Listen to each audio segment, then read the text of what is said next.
Let us now discuss arguments, specific type of argument.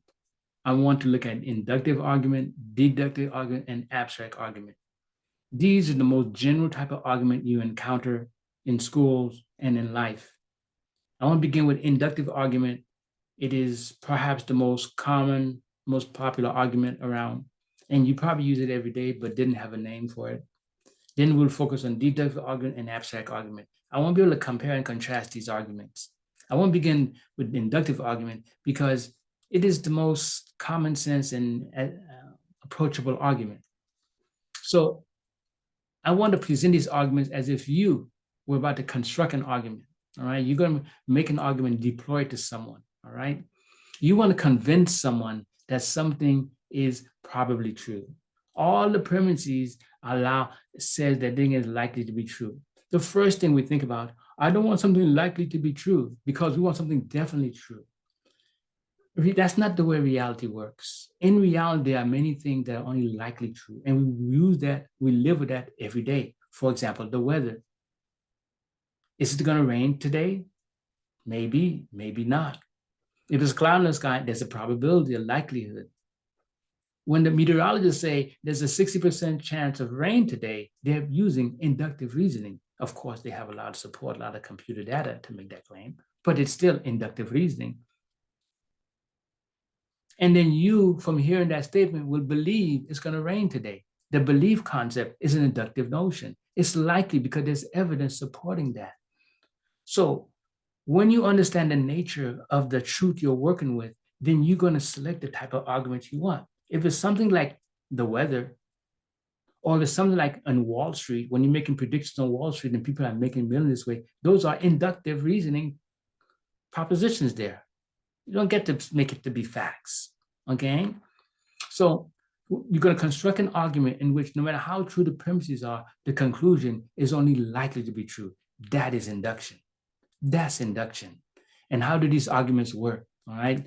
This is an illustration so you could see. If you have historical events, patterns of behavior, personal experiences, what makes these things all work together is the idea they are sequential truths. So in induction, you have some kind of sequencing of truths or evidence. And as the sequence builds up, you draw that conclusion. Okay, you will draw that conclusion. You go to a restaurant. The first time you go, you have a great time. The second time, you have a great time. The logical inference in inductive reasoning is that it's okay to infer that the same thing will happen as happened last time, okay? That you're going to have a good time the third time you go to a restaurant. However, you cannot be so absolute.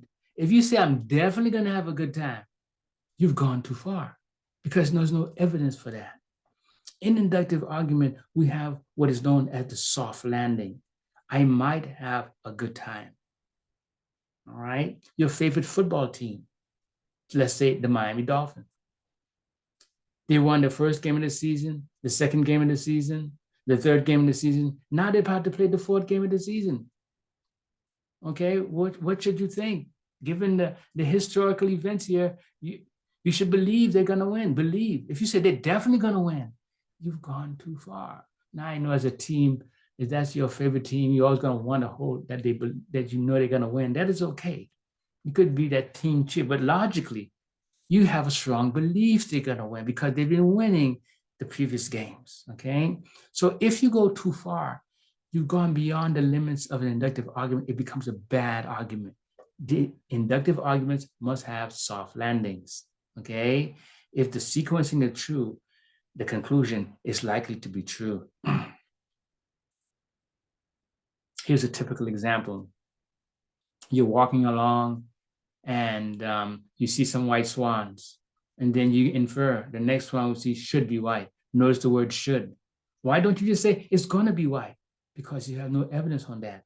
Personal experiences of this type does not lead to a definite conclusion. So it leads to a belief about the world. I believe the next one we see will be white.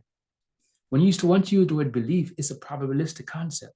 If you say, I know, you've gone too far. Okay? The evidence only shows that it's likely to be true. Are you following me? It's likely to be true. Let's dig in a little more into understand this inductive argument. Okay. If you're going to evaluate this argument, so I showed you definition, simple example. If you're going to evaluate it, you want to look at these concepts, right? For further, I give you, make crystal clear the meaning of the inductive argument. In all arguments, you have to know if the premises are true by the principle of excluding middle, if they're true or if they're false. Without that, you can't go anywhere. But once you have that, you will need to know if the argument is valid. Validity means, does the premises imply the truth of the conclusion? And what does that mean? If you assume the premises to be true, does it imply the conclusion to be true? In inductive argument, if you have a sequencing of events and you leap forward, you continue the sequence, the argument is said to be valid. You go against the sequence backwards, the argument is invalid. This is called the logic of the argument. But historically, philosophers have used the logic, the word validity, to capture the logic of the argument. Is it logical? It's true, but is it logical? That is the conclusion implied to be true by the premises? Okay. Another thing, when you look at the inductive argument, you have to look at the strength of the argument. Because they are probabilistic argument, the more evidence you have, the more likely the conclusion. So an argument can be weak but valid. That is, you leap forward, it becomes weak because you've gone too far in the conclusion in some way. From your favorite football team winning their first 3 games in the season, and you assert they're going to win the fourth game. Well, you've gone too far. A strong argument is an argument that lands with a word like might, would, should, a soft landing word, may. So words that allow some wiggle room of some sort. My research have shown there is no consistent use of these concepts to convey that, or else I would just make a presentation just on that. But you need to have wording that allows for flexibility in the conclusion. It allows for a good use of the word belief. So to check for strength, you assume the premises are true and determine validity. If it is invalid, the strength is 0. All invalid arguments have 0 strength because it invalid means that it's not connected to the conclusion. But if it is valid, you need to know if you went too far.